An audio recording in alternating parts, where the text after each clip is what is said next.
Gerekirse senin için ölümü göze aldık diyen o değil miydi Bamsı? Ha?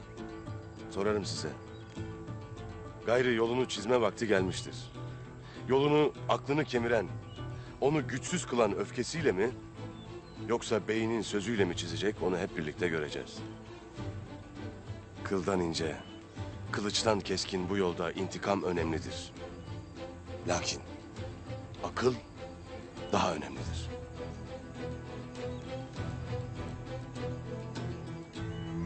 Noyan en büyük zulmü bana etti.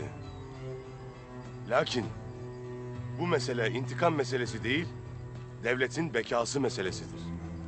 Eğer bu soysuzu Sultan Alaaddin'e götüremezsek, köpek devlete en büyük fenalığı edecektir.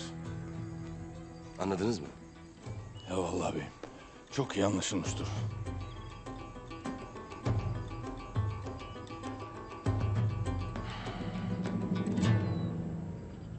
Bana bak Boğaç. Ağzını sıkı tutacaksın, tamam mı?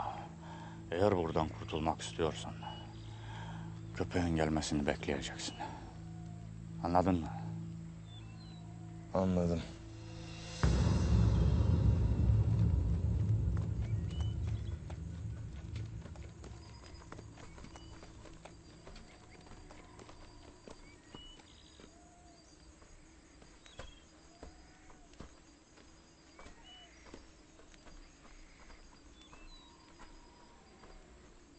Selamünaleyküm. Aleykümselam. Aleykümselam. Aleykümselam.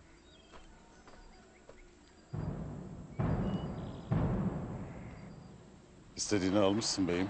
Daha değil Artuk Bey. Daha değil. Obada ahval nasıldır? Dodurgalılar yarın toy yapacaklar beyim. Dodurga'nın beyi sen olacaksın Artuk Bey. Eğer bey sen olursan, Bizans sınırında daha güçlü oluruz. Nasıl emredersen beyim. Tez obaya varasın. Burada gördüklerini kimseye anlatmayasın. Ben de obaya geleceğim. Eyvallah beyim.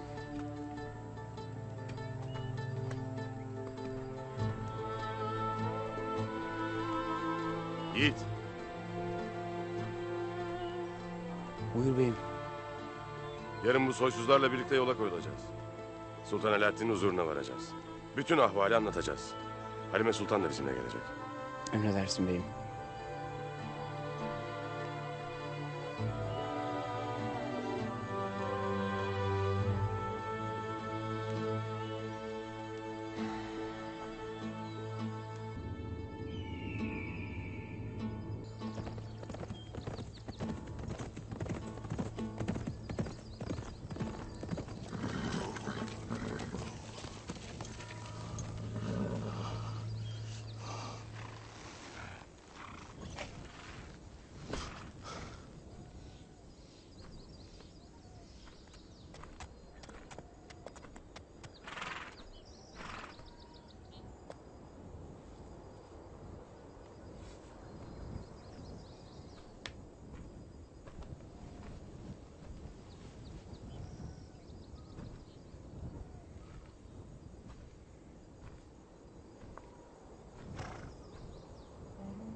Ay kızım.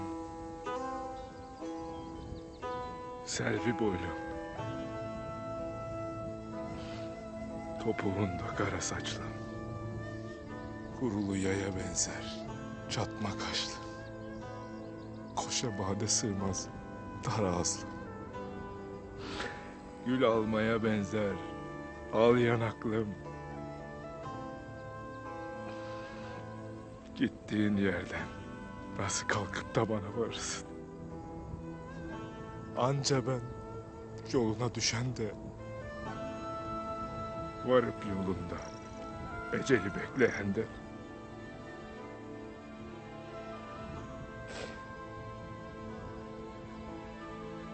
Bağışla beni baba.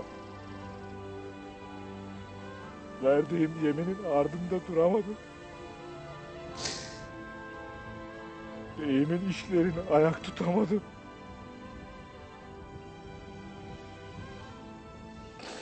Seni de